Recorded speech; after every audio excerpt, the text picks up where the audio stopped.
행복이라고 하는 말이 무엇일까요? 우리 행복한 교회, 행복이라고 하는 말을 많이 쓰고 있는데 영어 사전을 찾아보면은 이 행복이라는 말이 뭐 여러 가지로 나옵니다.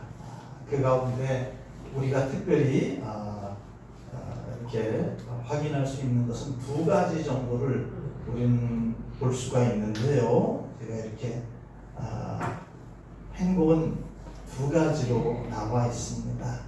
여러분들이 잘 아시는 형용사로 얘기하면 해피라고 하는 거 있죠. 해피, 행복한 뭐 그런 뜻이죠. 이 해피라고 하는 말로 행복이라고 하는 얘기를 하고 있습니다. 또 하나는 블리스라고 하는 말입니다. 이 말은 블레스라고 여러분들 들어보셨죠?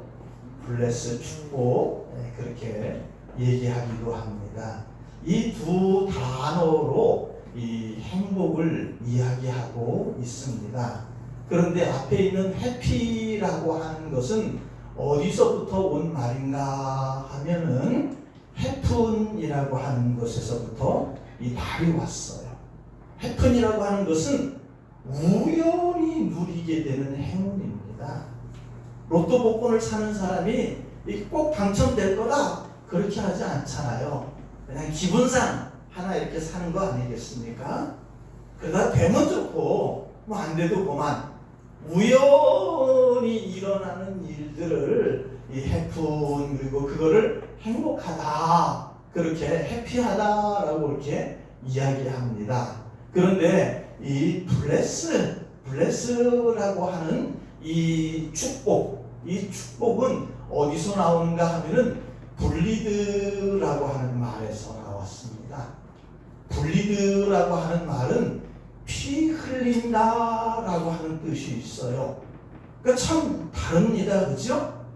어쩌다가 오는 그 기쁨을 행복 그렇게 얘기하기도 하고, 또 피 흘리는 것이 행복 이렇게 이야기하기도 합니다. 참 많이 다른 것을 보게 되죠. 이 해피라고 하는 말은 세상적으로 안 믿는 사람들이 행복하다고 할 때에 이 해피라고 하는 말을 씁니다. 기대도 안 했는데 복권이 당첨된다든가 생각도 안 했는데 뭐 좋은 일들이 일어났을 때 행복하다 그렇게 얘기를 하죠. 그렇지만은 신앙 안에서 행복이라고 하는 말은 뭐겠습니까? 구약의 제사 제도를 통해서 짐승이 피를 흘림으로 말미암아 하나님과 우리가 화목하게 되었습니다.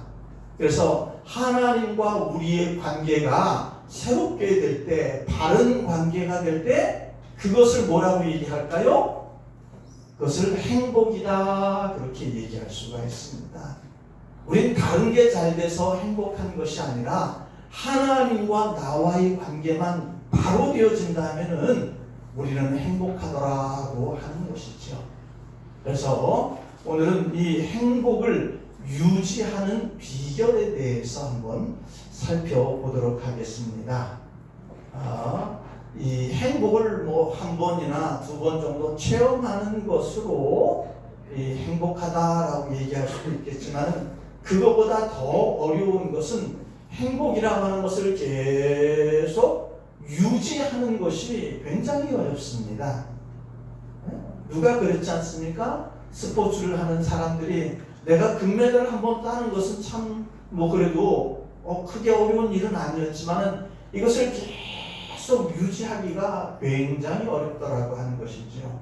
신앙도 역시 마찬가지입니다. 하나님과 나와의 관계가 성령 충만함으로 말미암아 하나님과 나와의 관계가 한번 이렇게 좋게 되는 이런 행복을 경험하는 것도 참 중요한 일이지만, 그것보다 더 중요한 것은 하나님과 나와의 관계가 변함없이 지속적으로 쭉 유지되는 것이 정말로 중요하다라고 하는 것이죠. 그래서 오늘은 느헤미야를 이제 마지막으로 살펴보면서 우리의 이 행복을 유지하는 비결, 하나님과 나와의 관계가 흐트러지지 않고 계속해서 이어지려고 하면은 어떻게 하면 좋을까? 우리가 한번 살펴보도록 하겠습니다. 오늘 본문을 살펴보면 이제 느헤미야의 마지막 장 제일 마지막 부분을 읽었습니다. 이 사이에 어떤 일들이 있었는가 하는 것을 우리가 다시 한번 되짚어 본다면은 여태까지 앞부분은 계속 반복해서 말씀을 드렸으니까 그 부분은 생략하더라도 뭔가 성전을 재건하고 이 사람들의 마음에 신령에 성령으로 충만케 하는 일들이 일어나게 되었습니다. 도장도 찍었습니다. 할 수 있는 것들은 다 했습니다. 그리고 나서는 이 느헤미야라고 하는 사람은 그 페르시아에서 출생했기 때문에 페르시아 왕이 총독으로 보냈기 때문에 다시 돌아가도록 되어 있습니다. 그래서 느헤미야가 약 12년 동안 예루살렘에 와서 성벽을 재건하는 일들, 또 여러 가지로 일들을 하고 약 12년 동안 있다가 다시 페르시아로 돌아가게 됩니다. 그러니까 거기서 문제가 생기더라고 하는 거죠. 지금은 느헤미야만 바라보고 그렇게 열심히 달려왔는데 느헤미야가 페르시아로 돌아가고 나니까 그만 동요가 생기고 혼란이 일어나게 되더라고 하는 것이지요. 그래서 느헤미야가 돌아가서 있는 동안에 또 그런 소식이 들려오게 됩니다. 내가 이 페르시아로 돌아가고 나서 예루살렘이 좀 안정적으로 이렇게 잘 되어지고 지속되어지면은 신앙이 지속되어지면 좋겠는데 그렇지 않고 또 엉망진창이 되었다. 세상 말로 도루묵이 됐다. 그런 거예요. 다시 신앙이 다 엉터리가 되고 엉망진창이 되다 보니까 느헤미야가 계속해서 더 페르시아에 머물 수가 없었습니다. 그래서 그 나라 왕에게 다시 자초지정을 이야기하고 1년 만에 이 1년이라고 하는 기간은 학자들마다 조금 다른데 한 1년 만에 다시 이 느헤미야가 예루살렘으로 돌아오게 됩니다. 돌아오게 되니까는 1년 전에는 좀 제대로 돼가고 있는 것 같았는데 1년 후에 돌아와 보니까는 엉망이 되었거든요. 그래서 이 느헤미야는 다시 시작하는 것을 보게 됩니다. 그러면서 이게 신앙이라고 하는 것이 하나님과의 우리의 관계가 한 번, 두 번 뜨거울 수 있지만은 이것을 지속하는 것이 굉장히 어렵구나. 이 행복을 유지하고 행복을 지속하기 위해서는 어떻게 해야 하는가를 오늘 우리에게 몇 가지로 말씀을 하고 있습니다. 먼저 3절에 있는 말씀을 같이 한번 읽어보도록 하겠습니다. 시작. 백성이 이 율법을 듣고 곧 섞인 무리를 이스라엘 가운데서 모두 분리하였느니라. 이스라엘 가운데 이방 사람들이 많았습니다. 모압 사람, 암몬 사람 이런 사람들이 같이 막 있다 보니까는 이 사람들로 말미암아 막 분란이 일어나게 되는 겁니다. 그래서 느헤미야가 사람들을 모아놓고 그냥 그들이 잘못됐다라고 하지 않고 이 율법의 말씀을 또다시 읽어주게 되는 겁니다.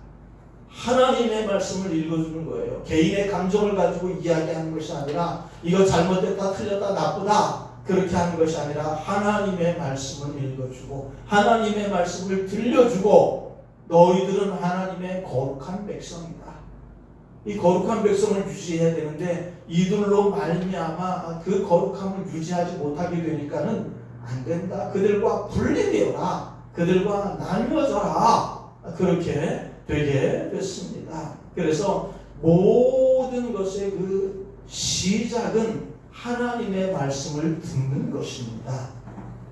내가 기준이 될 수는 없는 거예요. 내가 생각해 볼 때는 내가 경험한 거로는 그렇게 해서는 안 된다라고 하는 것이죠. 내 생각과 내 경험은 접어두고 하나님께서 우리에게 뭐라고 말씀하시는지 먼저 그 하나님의 말씀을 들을 수 있어야 됩니다. 성벽을 재건하고도 느헤미야라고 하는 사람은 에스라를 불러서 요청을 했습니다. 느헤미야가 직접 할 수가 없었기 때문에 제사장인 에스라를 불러서 우리에게 이 하나님의 말씀을 좀 들려주세요 하고 요청을 했습니다. 그래서 다시 이렇게 시작을 할 때 제일 먼저는 하나님의 말씀으로부터 시작해야 된다라고 하는 것이죠. 우리 신앙도 마찬가지입니다. 더 좋은 신앙을 가지려고 합니까? 더 능력 있는 신앙을 가지려고 합니까? 다른 방법은 없습니다. 다른 무엇을 가지고 어디에서 무엇을 해서 뭐 이상하게 되어가지고 뭘 뭐 받았느니 어쩌느니 그렇게 하면서 하는 신앙은 사상 누각에 불과한 것이죠. 참된 신앙은 하나님의 말씀으로 돌아가서 하나님의 말씀을 붙잡는 것입니다. 하나님의 말씀을 붙잡아야 됩니다. 돈을 붙잡지 마세요. 명예를 붙잡지 마세요. 유행을 붙잡지 말고 인기를 붙잡지 말고 하나님의 말씀을 붙잡아야 될 줄로 믿습니다. 성경을 살펴보면은 이 행복한 사람은 하면서 시작하는 성경이 있는데 그게 어디냐고 하면요, 시편입니다. 시편 1편에 보면 복 있는 사람, 이게 행복한 사람이에요. 여기 보니까 뭐라고 말씀합니까? 복 있는 사람은 악인들의 꾀를 따르지 아니하며 죄인들의 길에 서지 아니하며 오만한 자들의 자리에 앉지 않고 오직 뭐 하는 사람이라고 말씀하고 있습니까? 여호와의 율법을 어떻게 해요? 즐거워하여. 그렇습니다. 하나님의 말씀을 즐거워하여 이 하나님의 말씀을 주야로 묵상하는 자들이 행복한 사람이다라고 말씀하고 있어요. 이 하나님의 말씀을 즐거워하고 이 하나님의 말씀을 묵상하며 살아갈 때에 그 뒤에 나오는 것 같이 철을 따라 열매를 맺으며 그가 하는 모든 일이 다 형통할 거라고 시편 1편 3절에서는 우리에게 말씀을 하고 있습니다. 그래서 우리에게 제일 중요한 것은 우리는 다시 하나님의 말씀으로 돌아가자. 하나님의 말씀을 붙잡고 살아가자. 그렇게 얘기할 수가 있습니다. 이 인도에서 사역한 스탠리 존슨이라고 하는 사람이 있는데 어떤 학생이 이 사람한테 물어봤습니다. 자꾸 하나님의 말씀을 붙잡고 살으라고 자꾸만 얘기하니까 이 학생이 뭐라고 얘기하는가 하면은 선생님 이렇게 성경을 붙잡고 산다고 해서 거기서 밥이 나옵니까? 돈이 나옵니까? 그렇게 얘기하더라고 하는 거죠. 어서 많이 들어본 소리 아닙니까? 많은 사람들이 그런 얘기해요. 네가 그렇게 교회 열심히 다니고 신앙생활 하는데 그게 밥이 생기냐 돈이 생기냐 막 그렇게 묻는 사람들이 있습니다. 그렇지만은 그 분이 뭐라고 그렇게 질문한 자에게 얘기했는가 하면은 내가 정말로 하나님의 말씀을 붙잡고 살아가면은 그 하나님의 말씀이 너를 붙잡아 줄 것이고 그 하나님의 말씀이 너를 인도해 주실 것이다 라고 그렇게 말씀했습니다. 사랑하는 성도 여러분, 우리가 하나님의 말씀을 붙잡고 살아가면은 그 하나님의 말씀이 우리를 붙잡아 주시고 우리를 지켜주실 줄로 믿습니까? 예, 하나님의 말씀이 우리를 붙잡아 주고 우리를 인도해 주실 줄로 믿습니다. 그래서 우리가 해야 되는 것은 가장 중요한 것, 다시 하나님의 말씀으로 돌아가야 되는 거죠. 이전에 한두 번 뜨거워졌다고, 이전에 한두 번 하나님의 말씀을 들었다고 해서 그거로 끝내지 말고 내 평생을 살아가면서 늘 하나님의 말씀을 가까이 하고 그 말씀대로 실천하는 삶을 살아갈 때 우리는 정말로 행복을 유지하는 그런 귀한 자들이 될 줄로 믿습니다. 그리고 이 말씀 다음으로 또다시 우리에게 말씀하고 있는 것이 있어요. 이 생활의 실천으로 하나님의 말씀을 들은 사람들이 생활의 실천으로 두 가지를 해야 되는 것이 있습니다. 그 한 가지는 11조라고 하는 것이고 또 한 가지는 주일 성수입니다. 이거 지난번에 다 했던 거예요. 그런데 또다시 헝클어졌을 때 또다시 이거를 얘기하더라고 하는 것이지요. 12절 말씀 같이 한번 읽어보도록 하겠습니다. 시작. 이에 온 유다가 곡식과 새 포도주와 기름의 11조를 가져다가 곡간에 드림으로 바꾸어 얘기하면은 11조 생활을 해라 라고 하는 것입니다. 단순히 11조를 한다고 하는 것은 내가 가지고 있는 그 소득의 10분의 1, 100만 원을 받았으면 100만 원의 10분의 1인 10만 원을 하나님께 드렸다라고 하는 것이 그것이 11조가 아닙니다. 숫자적으로는 그게 11조가 맞지요. 10만 원은 하나님의 것이고 90만 원은 내 것이다? 그런 것은 아닙니다. 뭘까요? 신앙적으로는 뭐 늘 말씀드리지만은 하나님께서 내게 모든 것을 주셨다라고 하는 겁니다. 100만 원으로 표현했는데 하나님이 내게 100만 원을 주셨으면 그 100만 원은 다 하나님이 내게 주신 겁니다. 내게 주신 것을 내가 고백하는 의미로 열의 하나인 10만 원을 떼어서 11조를 드리는 거죠. 그럼 나머지 90만 원은 누구 것이 되겠습니까? 나머지 90만 원은 내 거다. 내 마음대로 쓰자. 그렇게 해서는 안 된다라고 하는 겁니다.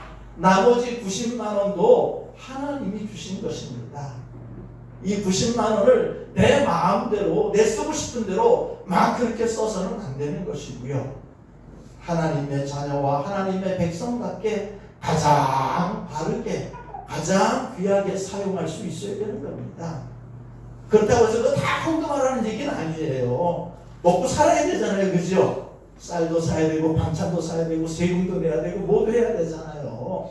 그러니까 그 90만 원을 가지고 하나님이 주신 것이니까 허튼 데 쓰지 말고 엉망진창으로 쓰지 말고 그 90만 원도 잘 사용하라 라고 얘기하죠. 그래서 이 하나님의 백성은 이 물질에 대한 관리도 잘 해야 된다라고 하는 것을 우리에게 이야기하고 있습니다. 또 한 가지는 무엇입니까? 17절 말씀 같이 한번 읽어보도록 하겠습니다. 시작. 내가 너의 모든 인들을 부서 그들에게 이르기를 너희가 어찌 나를 행하여 안식일을 범하느냐. 왜 안식일을 범하느냐? 안식일을 지켜라. 주일을 지켜라. 그렇게 얘기를 하고 있습니다.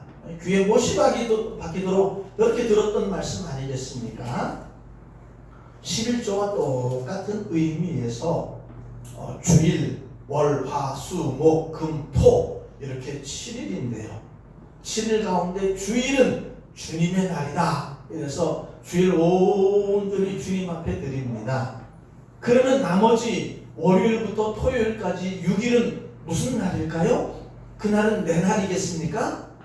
내 마음대로 내 하고 싶은 대로 다 하는 그런 날이겠습니까? 그렇지 않습니다.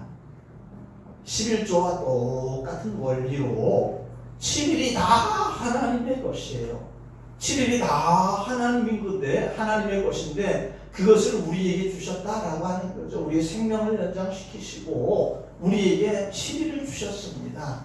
그 주신 것을 고백하며 이 하루를 이 주일을 하나님 앞에 말씀을 드리며 하나님 앞에 거룩하게 사는 것이고 주일이 지난 나머지 6일은 내 마음대로 내 하고 싶은 대로 그렇게 사는 것이 아닙니다. 그 6일도 하나님의 이름에 영광을 드리며 하나님의 하신 모든 일들을 자랑하며 기뻐하며 하나님의 백성답게 그 6일을 멋지게 살아가라고 우리에게 일주일을 주신 것이고 또 6일을 주신 거 아니겠습니까?